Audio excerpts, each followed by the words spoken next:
Fearless and truthful. Provocative and controversial. We say it like it really is.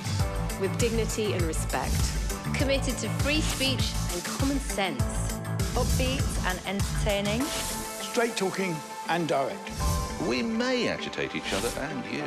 Thought-provoking, heartfelt and passionate. Hello and welcome to The Pledge. Now, here on the programme, we're lucky enough to have several of Britain's finest journalists on the panel.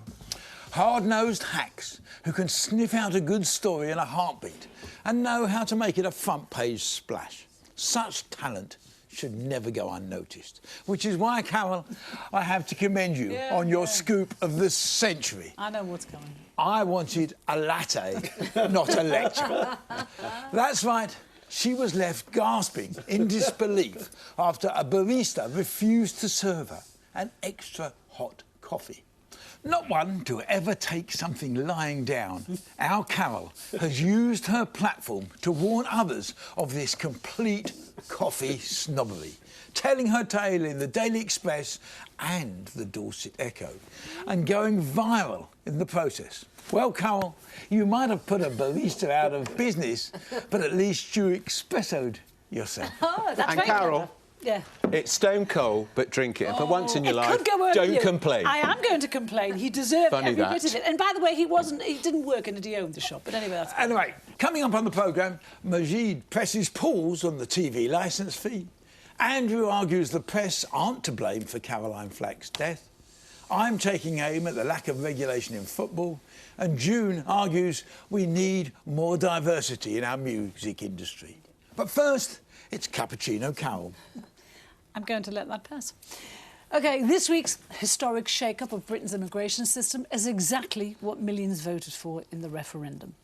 It's about taking back control of our borders, choosing those who come here on merit rather than nationality, and picking skills worldwide from the brightest and the best. From January 2021, people who come here have to have a job, they have to speak English, contribute to the NHS, and we can exclude those with criminal records. So yes, it should be welcomed, but with caution. If British employers are to stop dependence on cheap labour, and they must, the government must help them. The 800,000 young people currently not in work or education must be helped into the workplace with top-class training and apprentice schemes. And the government must re-establish its contract with the British labour force with opportunities and incentives. Britain has a proud history of welcoming people from all over the world. Now, as an independent, self-governing country, we can choose who comes to live here with an immigration policy that works in our interests and not in the EU's. And if we do this right, there'll be no stopping us. Carole, I thought what was quite interesting was the reaction of the Labour Party. They all attacked the proposals, even though this is a reheating of Tony Blair's own points policy.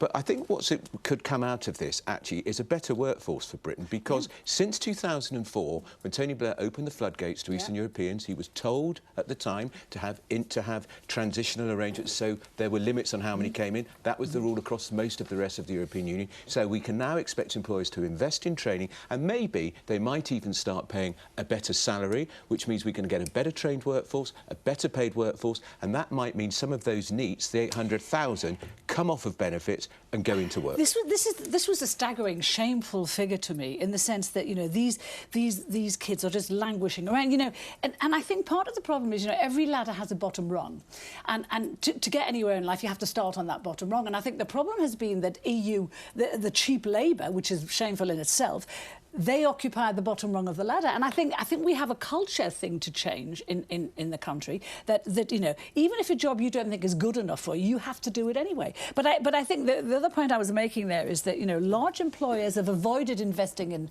technology because of cheap labour. Productivity has been bad because of the cheap labour. And I think, you know, the British workforce has kind of been forgotten in all of this. It's, you know, it's just been cheap, cheap, cheap, and we haven't. And, you know, even if we do, one of the problems of bringing skills here is that we mustn't forget to invest in the skills of people here in Britain too. Yeah, that's what I was going to say, actually. I think that there are downsides to this, and one of them is that, actually, back to the mistakes of Tony Blair, his policy, I think, of oversaturating graduations at universities has led to too many people with degrees that are unemployable from a practical perspective, while de-emphasising at the same time vocational skills, training courses, apprenticeships. Yeah, they're just and if we start filling those apprenticeships from people, again, coming from abroad that may fit the points criteria, which I'd like to show you here. I have the points criteria from the Home Office website, and it tells us that the top 3 on this list are compulsory. That's offer of job by approved sponsor. That gives you 20 points.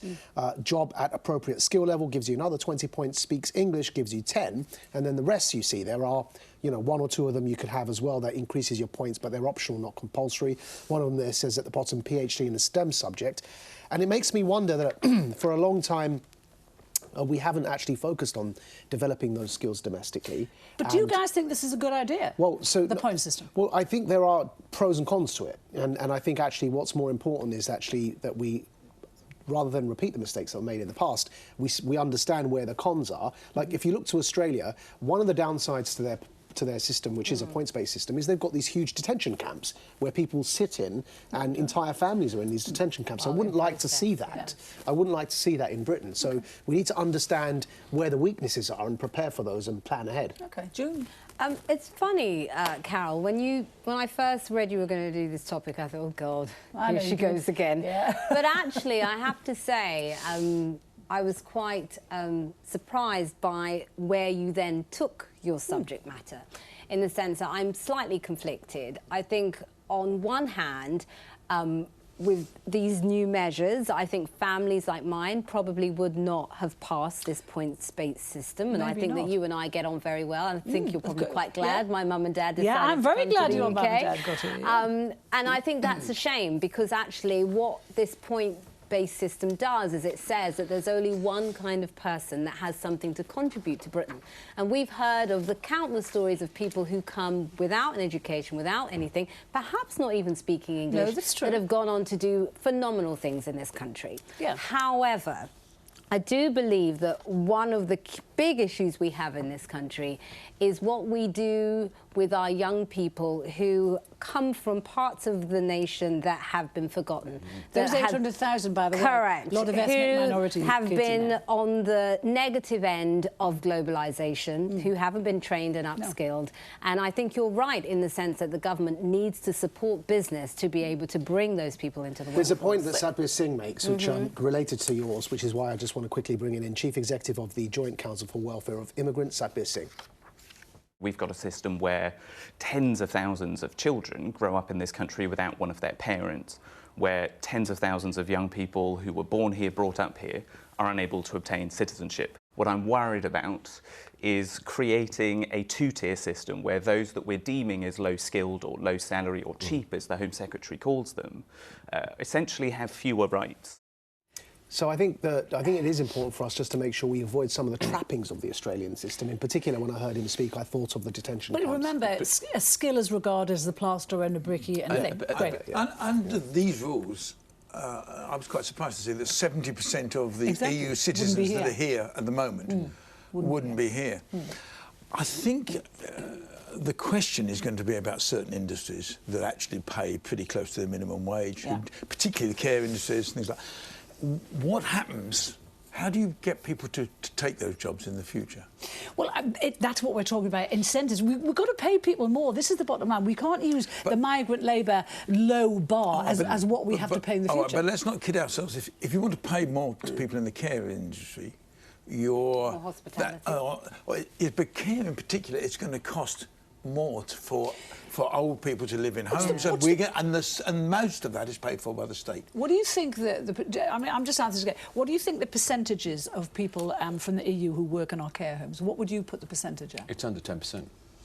It's You know not that under, for but sure? it's just over. Yeah, it's not as high as people think. Exactly, it's not as high as people think. And that's, I think, you know, with the transition period, we've got 3.5 million people from the But EU it's waiting high in our for citizenship NHS, now. though. They can plug the gap until we transition and work out how we're doing it. But we can bring people in from the Commonwealth. I mean, that's Yes. what, I a was great about to say resource. that. We've neglected Australia, New Zealand, our Zealand, Commonwealth exactly, partners, exactly. and they've got, and then most of them will have the advantage of speaking English as well, so they're going to get through the language test. And why have we turned our back on the Commonwealth since we've been in the EU? Well, you know why? can I just Because we couldn't let huge numbers from the Commonwealth Exactly. because we were getting Because we had to give priority to the EU. 330,000 from the EU. No, we yeah. discriminate against people from the Can I pick Commonwealth in up on favour of that? the EU. Well, I'd like to pick up on that for a number of reasons. One, I think that that is a bit of a pipe dream in the sense that right now we're sort of glorifying the Commonwealth. I assure you, when we've got tons of immigrants coming in from the Commonwealth, we're going to have the same issues that we've had where Pakistan's in the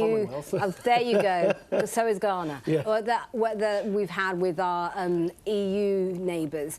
I think the issue when you mention the Commonwealth is the countries that you mentioned just there. Yeah.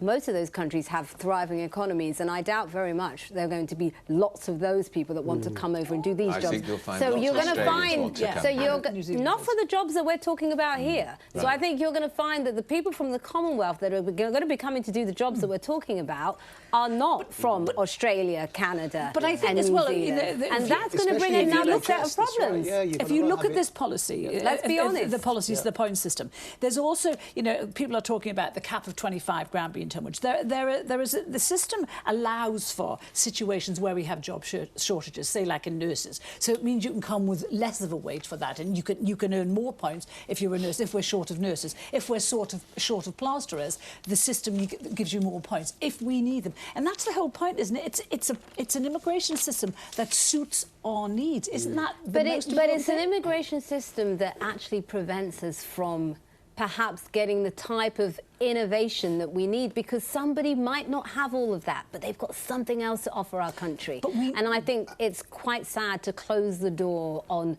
untapped potential. That's what I